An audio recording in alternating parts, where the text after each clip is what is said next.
E aí, meus amigos? Cês tão bom? Eu tô bom. Escrituras proibidas. Sussurros das sombras. A Bíblia. Um farol de fé. Uma fonte de conforto. Um testamento do divino. Mas e os textos deixados de fora? As escrituras proibidas, consideradas perigosas demais, radicais demais, misteriosas demais para os fiéis? Essas obras apócrifas, sussurradas em tons abafados, oferecem um vislumbre de um mundo de anjos e demônios, de verdades ocultas e conhecimento proibido. Elas pintam um quadro de uma paisagem espiritual mais complexa, mais aterrorizante do que a que conhecemos. Esses livros perdidos, embora excluídos do cânone oficial, possuem um poder estranho. Prepare-se, pois o caminho para o conhecimento proibido é repleto de perigos e maravilhas. O livro de Enoque. Anjos, gigantes e os vigilantes. O livro de Enoque, atribuído ao bisavô de Noé, revela um mundo repleto de anjos, tanto bons quanto maus. Ele fala dos vigilantes, anjos que desceram à terra e se casaram com mulheres humanas, dando origem a uma raça de gigantes conhecidos como Nefilim. Esses gigantes causaram estragos na terra. Sua maldade corrompeu a humanidade e irritou a Deus. Enoque, um homem justo escolhido por Deus, torna-se um mensageiro entre o divino e os anjos caídos. O livro de Enoque foi excluído do cânone bíblico por seus elementos fantásticos e seu desvio das visões teológicas aceitas. O Apocalipse de Pedro. Visões do inferno e o destino dos ímpios. O Apocalipse de Pedro oferece uma visão assustadora do inferno, um aviso severo aos pecadores e um vislumbre da vida após a morte que é ao mesmo tempo aterrorizante e estranhamente sedutora. Pedro, guiado por Jesus, testemunha as punições infligidas aos condenados.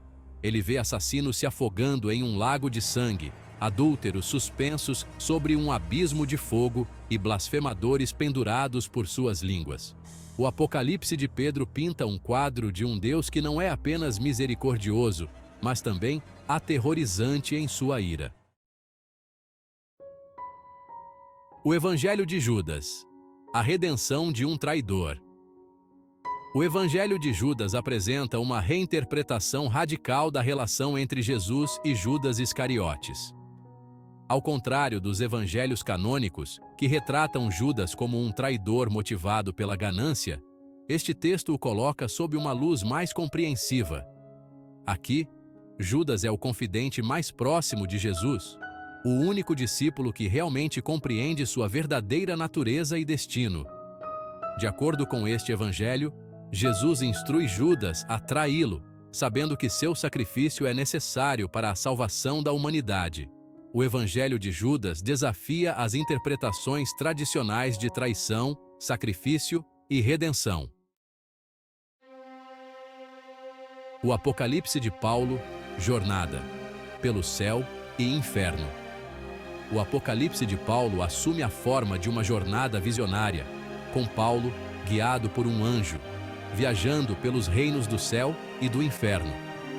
Ele testemunha as recompensas dos justos, que se aquecem na luz divina e experimentam uma felicidade inimaginável. Ele também encontra os tormentos dos condenados, seu sofrimento, um contraste gritante com as alegrias do paraíso. A jornada de Paulo é repleta de imagens simbólicas e figuras alegóricas, refletindo as crenças místicas e esotéricas do cristianismo primitivo. O Apocalipse de Paulo oferece um vislumbre da vida após a morte que é ao mesmo tempo inspirador e aterrorizante. O Livro dos Jubileus, um Gênesis reescrito.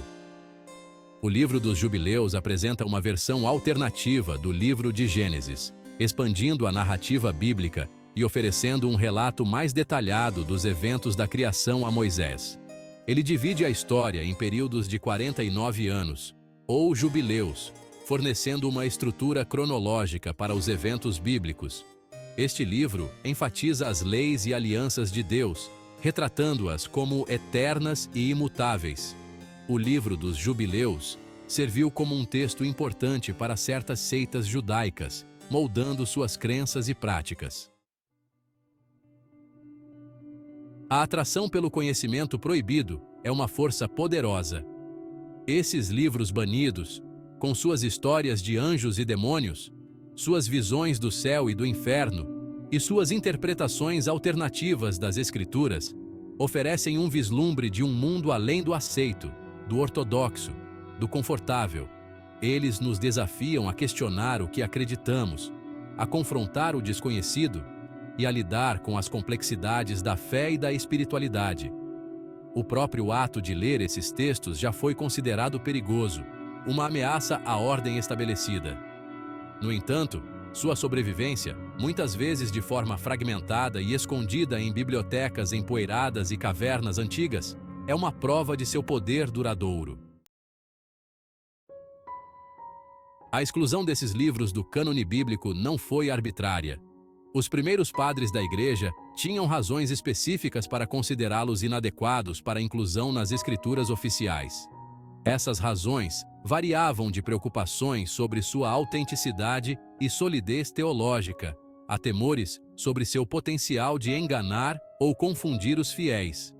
A Igreja, em seus esforços para estabelecer uma fé unificada e ortodoxa, procurou controlar as narrativas que moldavam a crença cristã. Apesar de sua exclusão do cânone oficial, a influência desses livros proibidos pode ser vista ao longo da história, suas histórias e temas ecoando na arte, literatura e cultura popular. Dos gigantes imponentes do teto da Capela Sistina de Michelangelo, às visões infernais do inferno de Dante, as imagens e ideias encontradas nesses textos apócrifos deixaram uma marca indelével na imaginação ocidental. Artistas e escritores, atraídos pelo proibido e pelo misterioso, encontraram inspiração nas histórias dramáticas e nas imagens vívidas desses livros banidos.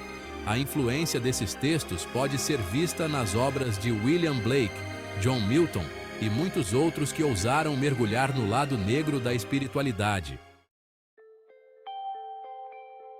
O fascínio humano pelo proibido é tão antigo quanto o próprio tempo. O próprio ato de nos dizerem que algo é proibido, que é muito perigoso ou subversivo para explorar, só nos torna mais curiosos, mais ansiosos para descobrir seus segredos. Isso é especialmente verdadeiro quando se trata de questões de fé e espiritualidade, onde as apostas são tão altas e as respostas tão evasivas. Os livros proibidos da Bíblia, com seus vislumbres tentadores do mundo oculto de anjos e demônios, suas interpretações alternativas das Escrituras e sua exploração dos cantos mais sombrios da natureza humana, continuam a exercer um forte fascínio em nossa imaginação coletiva.